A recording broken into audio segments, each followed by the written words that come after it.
मैं प्राध्यापक LB गायकवाड़ आज आपको पढ़ाऊंगा कंजंक्शंस हिंदी में। देखिए, हम जब अंग्रेजी बोलते हैं या लिखते हैं तो जो प्रेपोजिशंस होते हैं वो बहुत ही महत्व के होते हैं। तो देखिए, हमने आज जो टॉपिक लिया हुआ है, टॉपिक का नाम है को रिलेटिव कंजंक्शंस। देखिए, क्या को रिलेटिव यानी दोनों का जो रिलेशन है वह को है, यानी कोऑपरेशन है।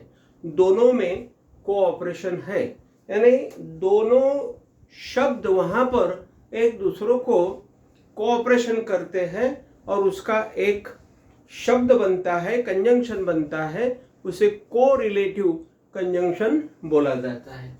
तो देखिए यहाँ पर यह है, देखिए आइदर और या इधर और। हम जब देखते हैं आइदर और या इधर और नाम का कंजंक्शन, तो देखिए यहाँ पर आइदर और यह दो शब्द इकट्ठा हुए हैं और दोनों ने यहाँ पर एक कंजंक्शन बनाया है। उस कंजंक्शन का नाम है आइदर और या इधर और। तो देखिए, यह हो गया को रिलेटिव कंजंक्शन, यानी उनका को यानी कोऑपरेशन है, दोनों एक साथ आए हुए हैं और उन्होंने एक कंजंक्शन वहां पर बना दिया है। तो यह कंजंक्शन के बारे में मैं आपको पहले बताऊंगा कि को रिलेटिव कंजंक्शन क्या होते हैं, इसके बारे में हम चर्चा करेंगे। देखिए यहाँ पर जो को रिलेटिव कंजंक्शंस होते हैं, यह कंजंक्शंस जॉइंटली यूनाइटेड होते हैं। जॉइंटली और यूनाइटेड यानी एक साथ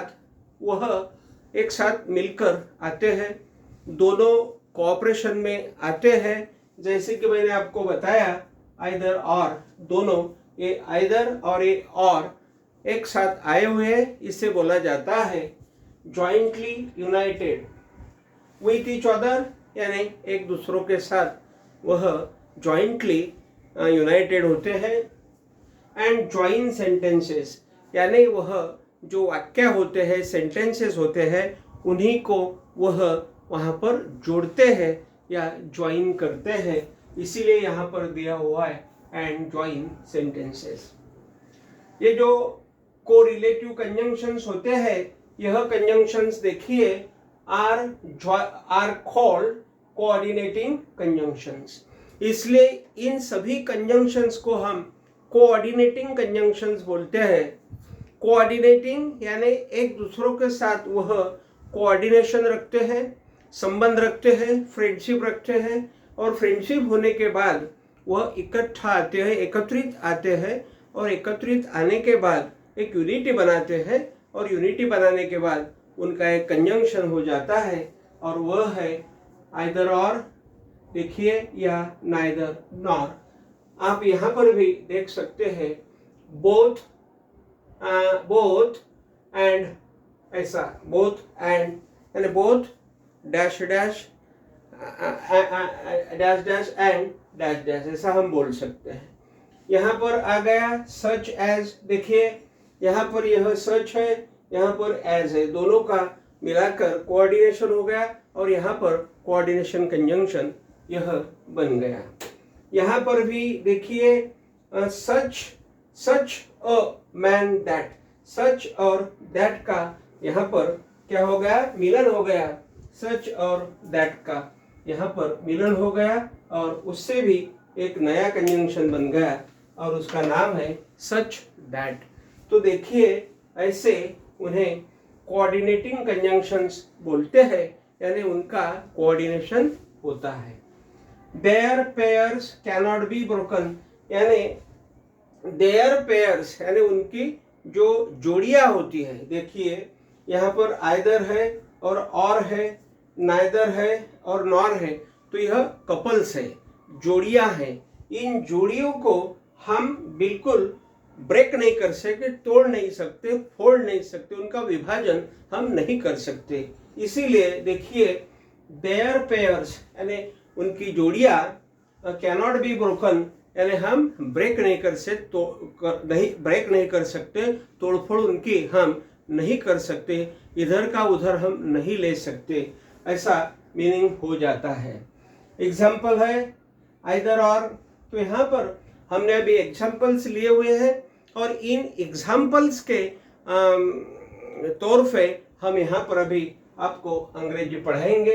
इन कंजंक्शंस का वापर क्या होता है, कैसा लिखना होता है, कैसा बोलना होता है, यह हम आपको पढ़ाएंगे। आप ऐसा लिख सकते हो, आप ऐसा बोल सकते हो। तो देखिए पहला जो कंजंक्शन हमने लिया हुआ है वह है आइदर और। तो देखिए यहाँ पर मैं यह पढ़ूंगा पहले। देखिए आई लव आइदर हिंदी और इंग्लिश, यानी इस वाक्य में, इस सेंटेंस में वह जो सब्जेक्ट है वह बोल रहा है कि आई लव, यानी मुझे भाता है, मैं प्रेम करता हूँ, प्यार करता हूँ दो चीजों के साथ। एक पहली चीज उसने बता दी हिंदी भाषा, दूसरी चीज उसने बता दी इंग्लिश भाषा। तो देखिए यहाँ पर आई लव आइदर हिंदी और इंग्लिश, यानी आइदर हिंदी और इंग्लिश, यानी वह हिंदी पर भी प्यार करता है, हिंदी भी उसे अच्छी लगती है और अंग्रेजी भी उसे अच्छी लगती है। तो देखिए आई लव आइदर हिंदी और इंग्लिश, ऐसा आप बोल सकते हैं। आई लव, आप ऐसा बोल सकते हैं, देखिए आई लव माय फादर और माय मदर, ऐसा आप बोल सकते हो। आप बोल सकते हो आई लाइक आइदर रिवर और सी, तो ऐसा आप बोल सकते हो। तो देखिए यहाँ पर मैं अभी दूसरा जो कंजंक्शन है उसकी तरफ जा रहा हूँ। देखिए नाइदर नॉर नाम का यहाँ पर कंजंक्शन दिया हुआ है। देखिए नाइदर नॉर यानी यह भी नहीं और वह भी नहीं है, यानी दो चीजें होती है, उनमें से एक भी चीज उसे भाती नहीं है या वहां पर उसे अच्छी नहीं लगती, तो वह क्या बोलता है। देखिए neither he nor she, neither he यानी नाइदर यानी नहीं, ही यानी ही भी नहीं, नॉर शी भी नहीं, दोनों भी नहीं, केम आए टू मी यानी मेरे तरफ, यानी मेरे तरफ ही भी नहीं आया, यानी वह भी नहीं आया, शी यानी वह लड़की भी नहीं आई और वह आदमी भी मेरे तरफ नहीं आया। तो नाइदर नॉर का जो यहाँ पर वापर होता है, यूज होता है या यूसेज होता है या इस्तेमाल होता है, यह इस्तेमाल यहाँ पर यह भी नहीं वह भी नहीं, यानी दो चीजों में से एक भी चीज वहां पर काम में नहीं आती, ऐसा इसका मीनिंग हो जाता है।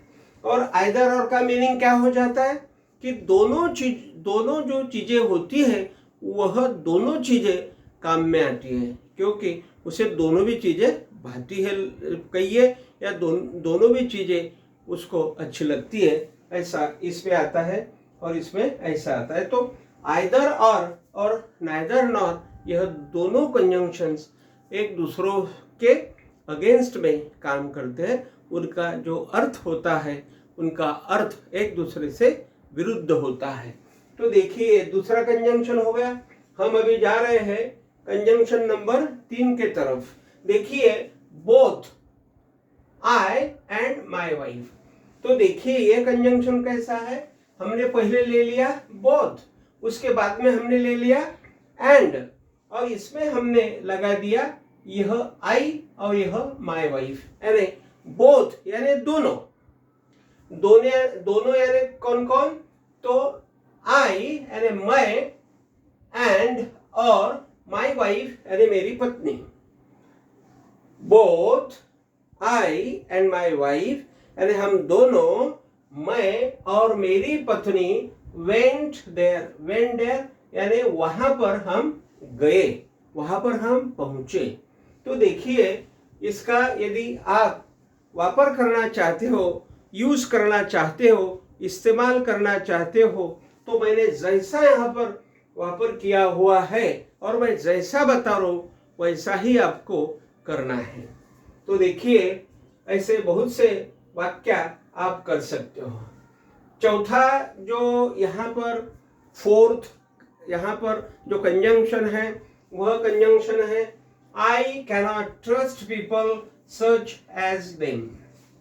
देखिए अर्थ क्या होता है, I यानी मैं, cannot trust यानी मैं विश्वास नहीं रखता, people लोगों पर, such as जैसे कि them, them यानी वह जो भी लोग हैं उनके बारे में वो बोल रहा है, और वो बोल रहा है कि I cannot trust people, मैं ऐसे लोगों के ऊपर विश्वास नहीं रख सकता, such as them यानी them यानी इन लोगों के शरीक है, such as यानी शरीक है, उनके जैसे लोगों पर मैं विश्वास नहीं रख सकता हूँ, ऐसा इसका मीनिंग हो जाता है। तो जैसा मैंने यहाँ पर वाक्य लिया है ऐसा आप वाक्य ले सकते हो। यहाँ पर एक कर्ता लेना है, क्रियापद लेना है, और बाद में यह सब ऐसा देख के आपको वाक्य करना है। तो देखिए पांचवा जो कंजंक्शन मैंने यहाँ पर लिया हुआ है, ये पांचवा कंजंक्शन है सच एज। कंजंक्शन कौन सा है, सच और एज, यानी सच और एज दोनों एकत्रित आए हुए हैं और उन्होंने यहाँ पर एक कोरिलेटिव कंजंक्शन बनाया है, उनका कोरिलेशन है, उनका कोऑर्डिनेशन है। तो देखिए he is such a man as he is not compared.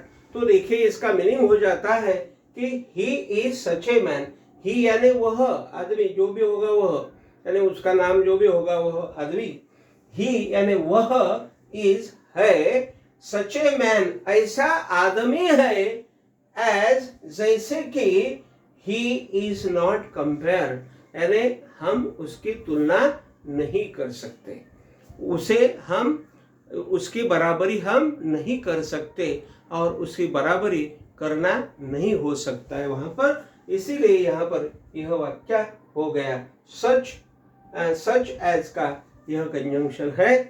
और अभी हम जा रहे हैं कंजंक्शन नंबर छठा कंजंक्शन यहाँ पर है और वह है सच दैट। देखिए सच और दैट यह भी को रिलेटिव कंजंक्शन है, दोनों ने यहाँ पर कंजंक्शन बनाया हुआ है।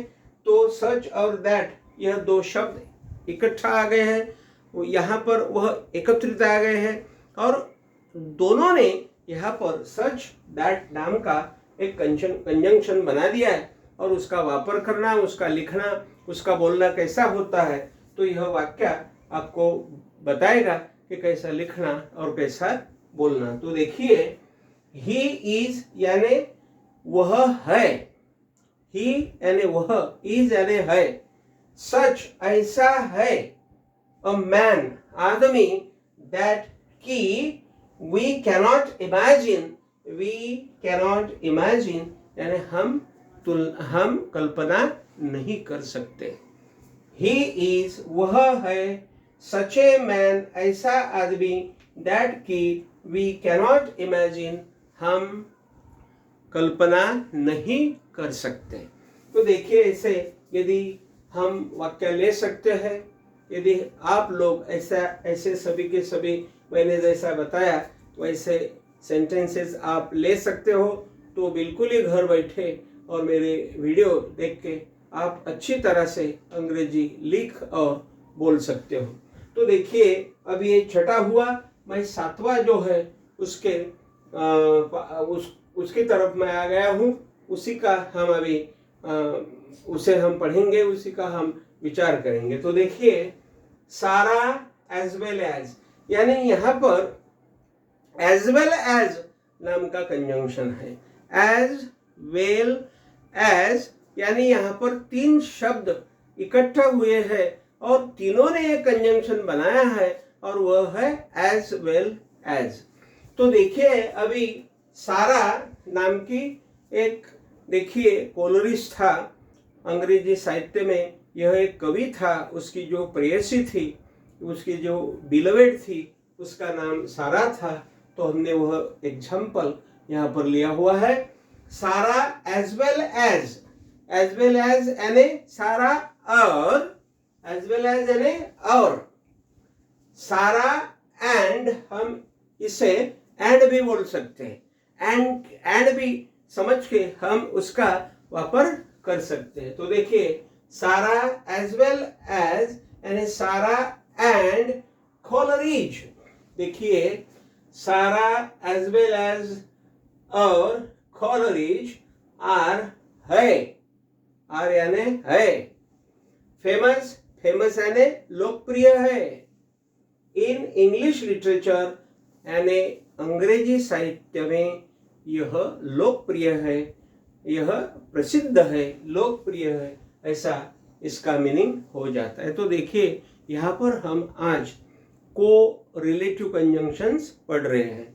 तो देखिए अभी हम जा रहे हैं आखिरी का कंजंक्शन, उसका नंबर है 8वां। तो देखिए ये जो 8वां नंबर है यह है शी लव्स मी।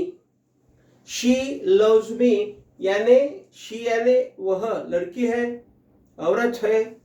शी वह, लव्स मी मेरे साथ प्यार करती है। शी लव्स मी वह मेरे साथ प्यार करती है। एज इफ जैसे कि, एज इफ यानी क्या, जैसे कि या एज इफ कल्पना की जाए तो, एज इफ जैसे कि या कल्पना की जाए तो, शी लव्स मी वह मुझसे प्यार करती है। एज इफ कल्पना की जाती है तो, as if I am all for her, for her यानी I am all for her यानी मैं हूं, यम यानी हूं, ऑल यानी सब कुछ, फॉर हर उसके लिए, यानी शी लव्स मी वह मुझसे प्यार करती है। एज इफ जैसे कि आई एम ऑल फॉर हर यानी मैं उसके लिए सब कुछ हूं, इतना प्यार वो मुझसे करती है। तो देखिए यहाँ पर आज हमने यह कंजंक्शंस पढ़े, हिंदी में पढ़े, और इनका नाम है, इनका प्रकार है को रिलेटिव कंजंक्शंस। देखिए को रिलेटिव, तो को रिलेटिव कंजंक्शंस यानी क्या, दो दो शब्द इकट्ठा आकर कंजंक्शन बन गए हैं, तीन तीन शब्द इकट्ठा आकर कंजंक्शंस बन गए हैं, इन्हें हम को रिलेटिव कंजंक्शंस बोलते हैं।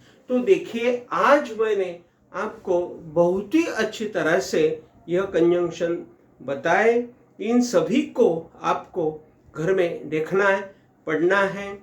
अपनी जो स्लेट है जिसे हम पाटी बोलते, बच्चों की पाटी छोटी सी लेना है, पेंसिल लेना है, और उसके मदद से आपको ये सब वाक्य लिख लेना है। और लिखने के बाद 5-5 10-10 बार लिखो और घर को आप 10 बार बोलिए, तो बिल्कुल ही आप अंग्रेजी लिख सकते और बोल सकते। तो इसी उम्मीद के साथ, और मेरा यह वीडियो आप शेयर कीजिए, वॉच कीजिए। इसी उम्मीद के साथ मैं और एक नए वीडियो के साथ आपके सामने आऊँगा। तब तक के लिए मैं आपकी यहाँ पर आपकी विदाई लेता हूँ। Thank you very much.